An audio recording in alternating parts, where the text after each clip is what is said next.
So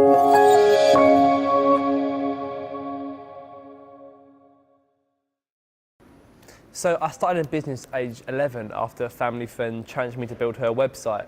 Then after doing that, I slowly moved into business without quite knowing what it was. I just carried on building websites, and that then moved into a larger marketing company, and we then went on to do some national campaigns for some large brands in the UK, doing work on social media to help them engage with younger people.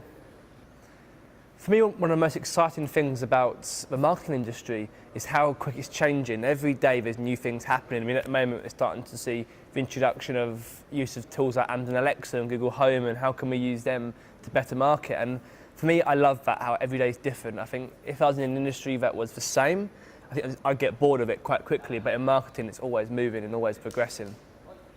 The best piece of advice I ever received was just to go out and do it. I think too often we can spend all our time trying to plan or trying to think, is it right, and contemplating in our minds, are what we're doing the right steps to go ahead? But actually, I realised that you need to go and do it. You need to learn as you go along. There's nothing better than learning from your own failures and your own mistakes. So I think my best piece of advice would be to just go and do it.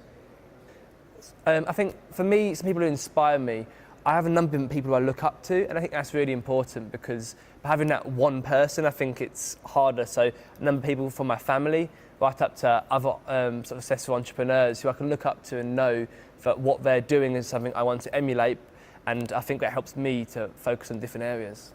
One of the things I learned recently that blew me away was, so within health, how 1 in 4 people will go through a mental health issue at some point during the year. I didn't realise how common mental health issues are, and it's something which has inspired my new business, which is the health app, because I realised how much of a problem this is becoming and how common it's becoming as well, and that's scary. It should not be becoming common. If I were to relive my life and think about what I'd do different, I think for me, I would try to block out other people's perception. I think too often in life we worry about what that person's going to think or what that person's going to say about us. But the reality is, you're here for a set number of time. You can just go out and do the best you can and not worry what other people are going to say about you or think about you. As long as you're progressing, as long as you've got your goal you're trying to achieve, then go and do it and don't care what people say and think. When you get successful, people try and bring you down. People try to knock you because they're jealous. And I think for me, when that started to happen, it started to get me quite personally. I started to feel the effects. So if I was to relive my life, I'd say ignore all of that and realise that you've got your goal, you've got where you want to be, so focus on that and go and do it.